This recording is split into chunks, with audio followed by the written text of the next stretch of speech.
Hello, everyone. My name is Nancy, and at 38, I've lived a life with a relatively small family circle.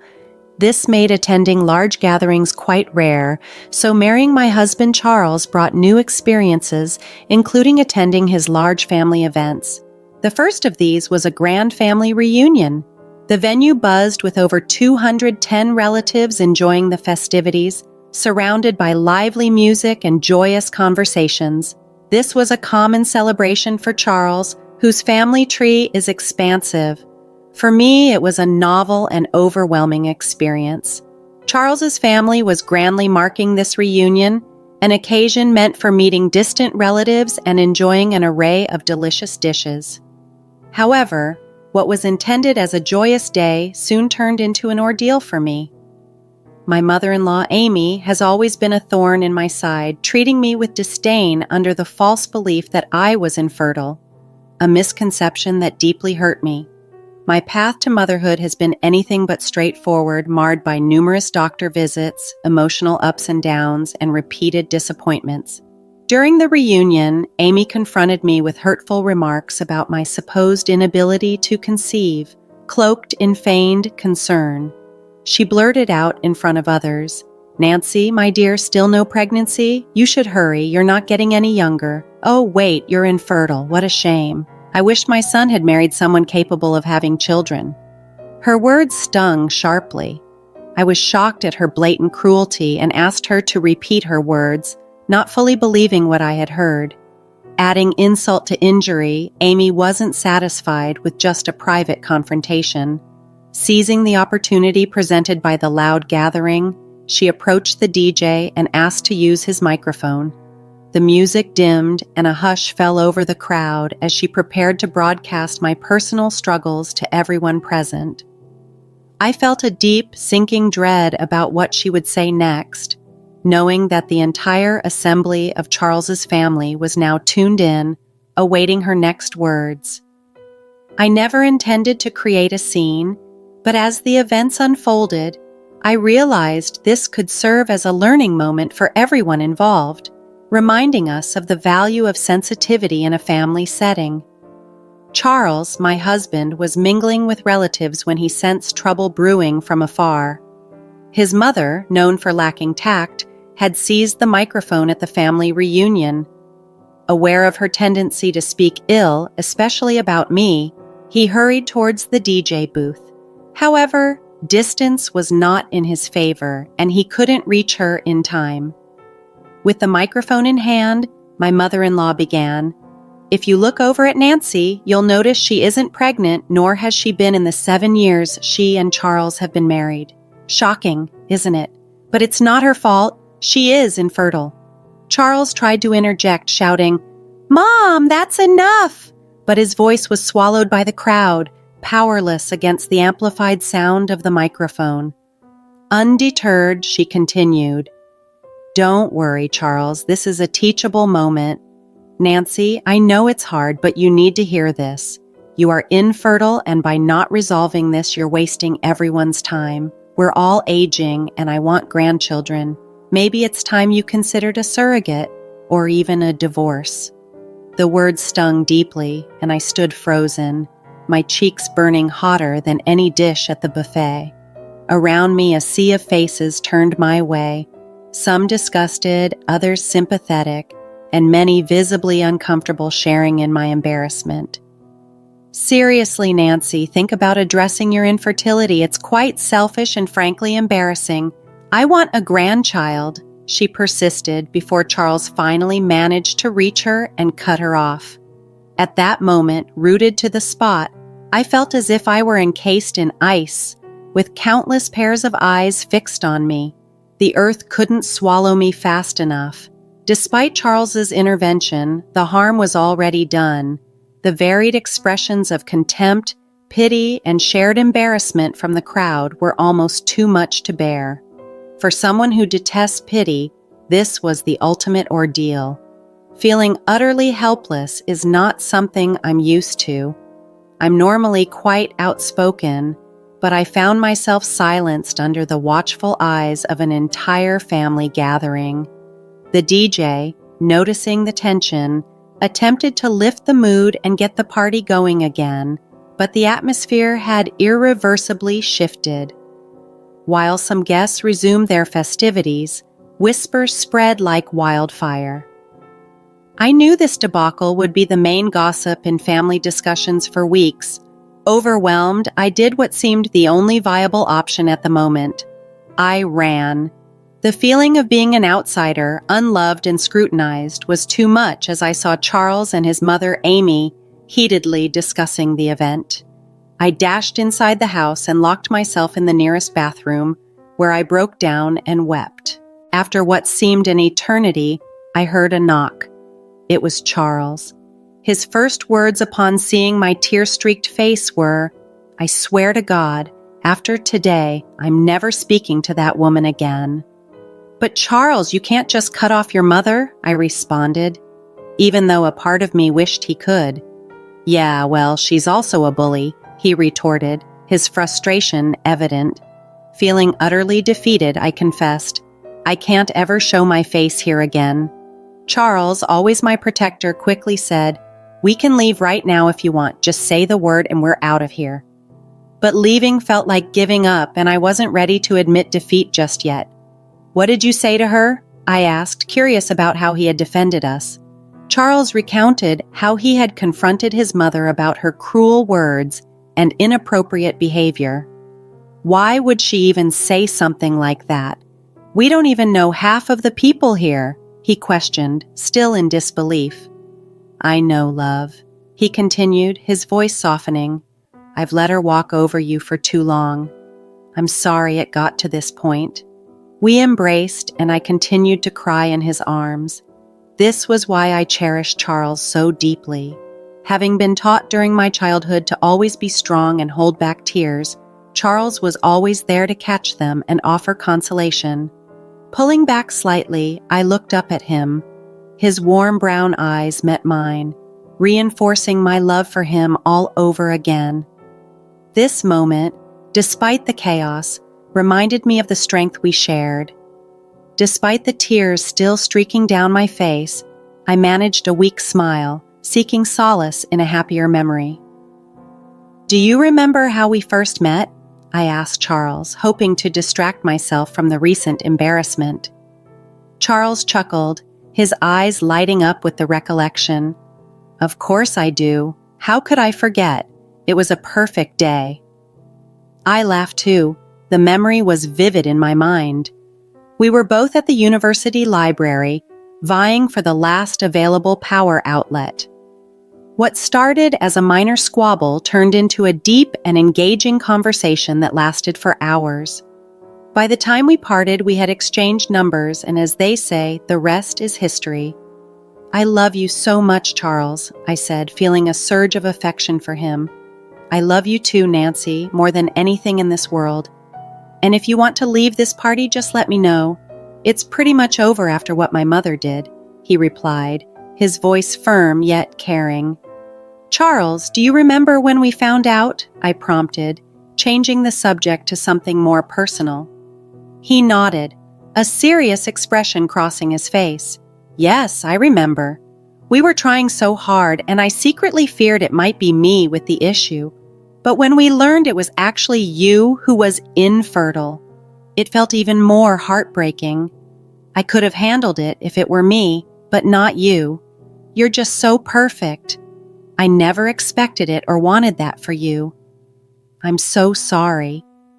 "I know, babe, it was a tough time for both of us, but we got through it together, and we'll get through this too," I reassured him, feeling the strength of our bond. Charles's smile returned, filled with love and reassurance. "We're in this together, no matter what life throws at us," he affirmed. Maybe I should tell her the truth, I mused aloud, though the thought of confronting his mother was daunting. Charles shook his head gently. "Nancy, you know my mom. Even if you had been upfront from the beginning, she probably would have found another way to cause trouble. It's not your fault she harbors so much resentment about us not having kids yet. And honestly, she wrongly assumes it's your fault, which isn't fair to you." "Don't beat yourself up over this, Charles. "It's okay. I can handle her disdain," I said, my voice steady despite the chaos of emotions inside me. As we spoke, I realized how deeply connected and resilient our relationship was, even in the face of adversity. Charles's unwavering support was a constant reminder of why I loved him so deeply. We were a team, ready to face whatever challenges came our way, together. I couldn't bear the thought of Charles's mother disliking him just because of his infertility, especially given her obsession with continuing the family bloodline. "It's true," Charles agreed, his tone a mix of annoyance and humor. "She did invite 210 people to this reunion, which, now that I think about it, is pretty excessive. But no, I'm not going to let that stand," he said decisively, a spark of resolve in his eyes. Before I could even ask where he was heading, he released my hand and left the bathroom. Alone with my thoughts, I decided to stay put as he suggested, overwhelmed by the day's events. After about 12 minutes, just as I was imagining Charles making a dramatic scene or some grand declaration to the family, he returned, much to my relief. "Thank goodness," I sighed, half joking. "I thought you were out there doing something drastic. I was ready to run out and stop you." "You might still want to stop me, but I won't let you," Charles replied with a wry smile, his hands holding a stack of papers. "What are these?" I asked, a wave of apprehension washing over me. "These are my infertility test results, along with your high fertility results. I printed them out earlier at the library," he explained. My heart sank. How could he have taken such a step without discussing it with me first? And now he wanted me to show them to his mother? I couldn't just expose him like that, not in front of everyone. "I can't do that, Charles. I told you I can't just show these to her," I protested. "But Nancy, she humiliated you in front of everyone. She deserves to be put in her place. She'll be embarrassed because of how wrong she was," Charles argued, his voice firm yet pleading. "I know, but I just can't do it. It's not fair to you," I insisted, feeling torn between defending our dignity and protecting Charles's privacy. "I don't care about that," Charles reassured me, his gaze intense. "Being infertile is nothing to be embarrassed about, even though it's so heavily stigmatized. There are ways to address it, babe, and I think I'm ready to face these challenges head on." His words hinted at a readiness to explore other options.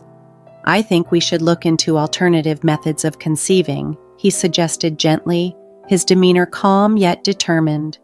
Looking up at him, I was overwhelmed by his love and selflessness.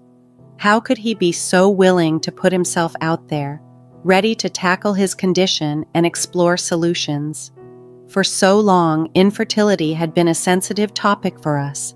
But now, as I gazed into his loving eyes, filled with resolve and compassion, I felt a new wave of hope and admiration for the man I loved.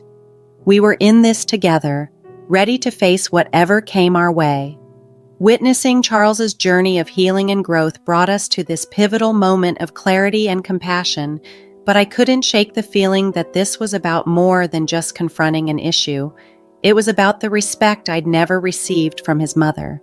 "She's never really tried to understand me, Charles. Instead, she's turned my infertility into a cruel joke," I confided, the hurt evident in my voice. Charles wrapped his arm around me, pulling me closer for reassurance. "I know, Nancy, that's exactly why we need to do this, to stand up for ourselves and show her that we won't be pushed around anymore." Fortified by his support, I nodded. "Okay, let's do it." We stepped outside to rejoin the party. To the casual observer, it seemed as though the festivities had smoothly resumed, but we knew that more drama was about to unfold. I gave Charles a questioning look. "Are you sure?" He responded not with words, but by leading me to the DJ booth, the very place of my earlier humiliation. Charles took the microphone and immediately captured everyone's attention. "Attention, everyone, we have something important to say." The crowd, now attuned for a second time to the commanding voice over the speakers, turned their heads in anticipation. earlier today, my wife was unfairly and rudely attacked for no good reason. Now she wants to share her side of the story," Charles announced, then handed the microphone to me. As I took the mic, my heart pounded in my chest. Scanning the crowd, my gaze locked onto one particularly glaring set of eyes. Amy's. She looked at me with disdain, and as I began to speak, she started making her way towards the booth. "Hello, everyone. As you may or may not know, I'm Charles's wife, and Amy is my mother-in-law," I started, my voice steady despite the approaching figure of Amy. Just as I was about to delve into the hurtful remarks, Amy neared, interrupting, "That's enough."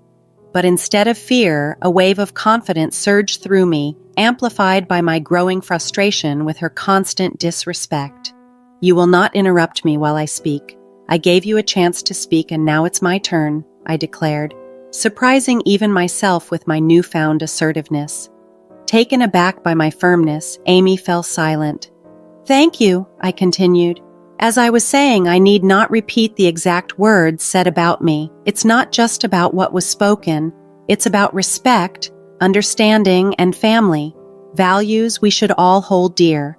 Today, I stand here not to shame anyone, but to assert that respect and empathy should never be conditional, nor should anyone in this family feel less than me. We are here to support each other, not to tear each other down."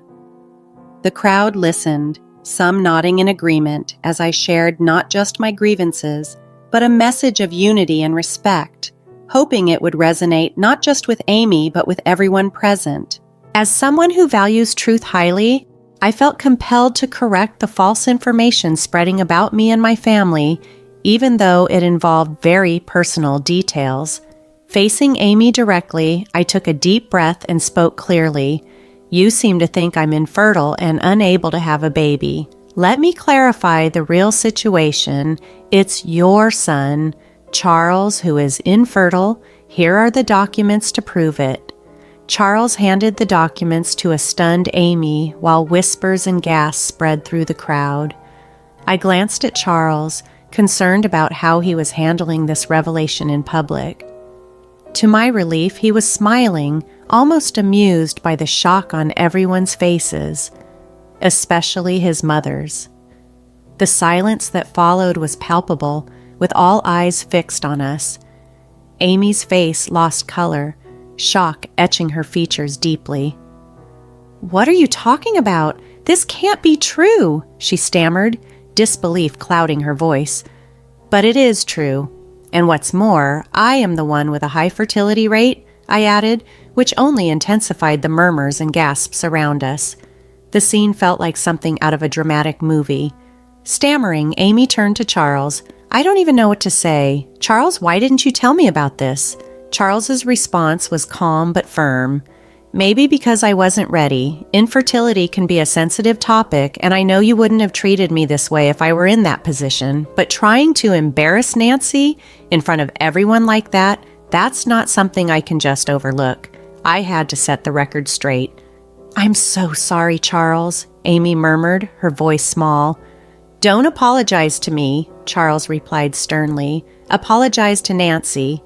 It seemed almost impossible for Amy to utter an apology, as if Charles had asked her to perform a monumental task. Sensing her hesitation, Charles took the microphone from me and began to chant, "Apologize." Soon the crowd picked up the chant, their voices growing louder, echoing Charles's demand. Despite the overwhelming pressure from the family, Amy's pride held strong. "I'll do no such thing," she declared defiantly. "She doesn't deserve it. Even if I was wrong about the fertility issue, why didn't she clear the air sooner? She's the one trying to embarrass me now." The crowd's reaction turned from shock to disdain, booing Amy as if she were a performer who had failed on stage. Feeling the weight of public judgment, Amy retreated into the house, attempting to escape the escalating situation. But the story didn't end there, folks. As the festivities resumed, Amy retreated to her room for the duration of the event, and despite several relatives' attempts to coax her out, she remained isolated, her pride too stubborn to allow reconciliation. This left a distinctly bitter taste among the attendees. Yet, the reunion carried on joyfully. Numerous family members, both immediate and extended, approached Charles and me, commending our courage. Many expressed relief that someone had finally stood up to Amy, and others were surprised to learn the extent of her vindictiveness. By the evening's end, the reunion felt like a true gathering of a close-knit family, and I was thankful for the renewed bonds. However, the aftermath of the day was exhausting. The next morning, we received a call from one of Charles's aunts informing us that the family had decided not to invite Amy to future gatherings unless she apologized. They also advised us to keep our distance until she could mature and take responsibility for her actions. I wholeheartedly agreed, eager to avoid any more of her harsh words. The family's decision was not entirely surprising given Amy's stubborn nature, but it was still shocking to realize that our family was now officially divided because of her persistent animosity toward me. Charles and I took some time to reflect on the situation. We agreed that we couldn't continue to enable Amy's toxic behavior by merely standing by. It was essential for our mental health and our future to make a decisive break from the drama. As we planned to start a family and begin a new chapter, we knew we had to focus on creating a positive and healthy environment. So, we bid farewell to Amy without any regrets. Charles sent her a heartfelt voicemail, and I followed up with an email, both expressing that while we would love for her to be part of our lives, we could not tolerate negativity and toxicity. Unsurprisingly, she never responded. It became clear that her pride was more important to her than maintaining a relationship with her potential grandchildren. Good riddance to bad rubbish, as the saying goes. We were better off without that negativity. Still, beneath the relief and resolve, I sensed a touch of sadness, especially for Charles. Despite everything, Amy was still his mother, and it pained him to see their relationship crumble under such circumstances. I once held hopes that Amy and I could eventually forge a close bond, but it appears that dream will remain unfulfilled. As for how Amy is faring now, I genuinely have no idea, nor do I harbor any concern about it. What remains indelibly marked in my memory, however, is the day of the reunion, the day I vowed never to let anyone belittle me again. That experience taught me the importance of standing strong in my self-worth, a lesson I'll carry with me always.